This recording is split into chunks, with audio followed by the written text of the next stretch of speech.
Hello and welcome to Think Watercolour. Today's demonstration is all about reflections and how to make them look real and three-dimensional.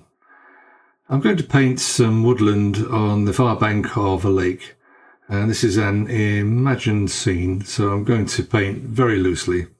And I'm just using some lemon yellow, some sap green and some jadeite green, wet in wet, to create a variety of colours and tonal values. One thing to mention here is that how reflections look depends entirely on the subject matter. This demonstration is of a lakeside scene where the water's fairly static. If I were to paint a scene where the reflections are on, say, a moving river, then the reflections would be entirely different. I'll put a link to my recent video on some moored boats on a Venetian canal as an example of those kind of reflections.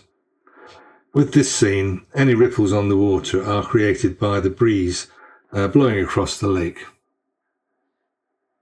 This is Saunders Waterford 300-gram rough paper, by the way, and I'm painting on dry paper with my board flat at the moment. And as you can see, I'm literally dropping in wet, darker tones and lighter tones here and there. Just let it mix on the paper just to create this image of some woodland on the other side of the lake with some areas in shadow, some areas catching the sunlight at the top of the trees, for example.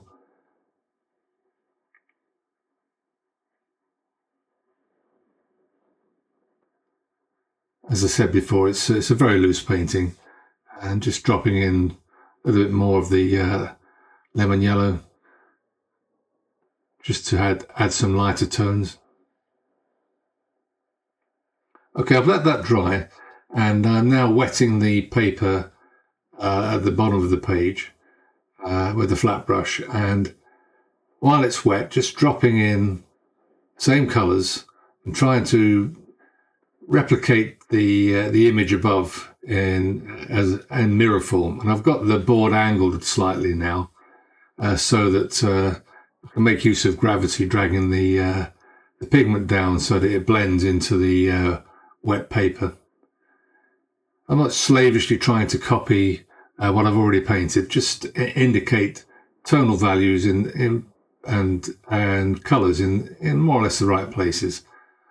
As long as the reflection looks vaguely similar, that's fine, because I'm going to add some ripples once it's dry, and it'll bring it to life.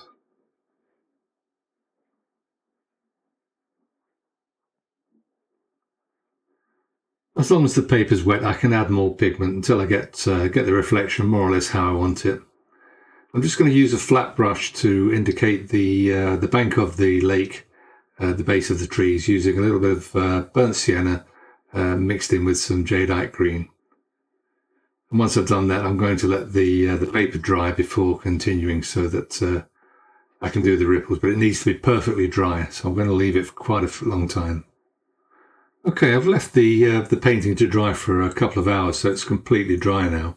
And as you can see, it's dried, looking a little bit flat, but what I'm going to do now is add some ripples, and then it will bring the painting alive and create the illusion of depth and surface tension on the water.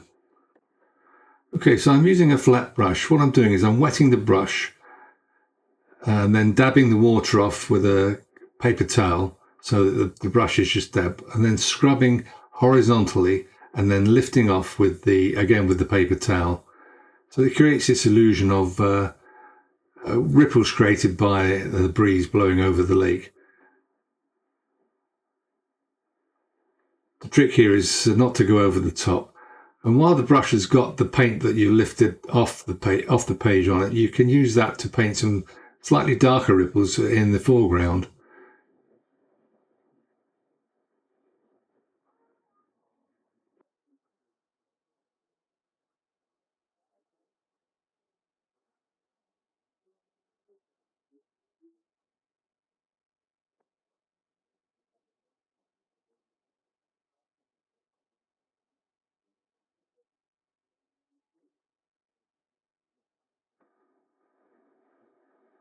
Now I'm going to add some darker ripples in the water with same colours out the palette, not changed anything.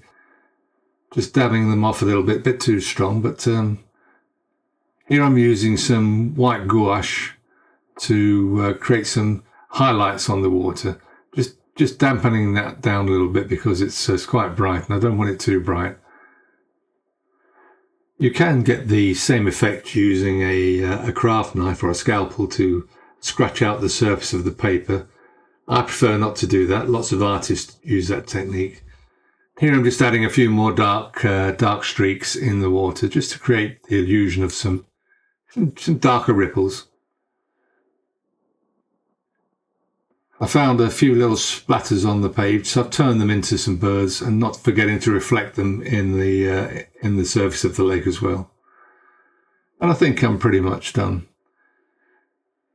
As you can see, it creates this illusion of depth and surface tension on the surface of the lake, and that's the intention here to demonstrate how you can do that. I do hope you found this demonstration useful. Do give it a try if you're a beginner and you want to see how to do this. It's only a relatively small piece of paper to use, and you can always use the back of an old painting that you're not happy with. One caveat: just be careful that you don't go overboard with the streaks. You have to use a bit of judgment and not paint too many, otherwise it looks too busy. Once again, thank you so much for watching, and do give the video a like if you enjoyed it and you found it useful. It's really helpful with YouTube these days. And if you're not a subscriber, do subscribe and hit the notification bell for future videos. And thanks again for watching.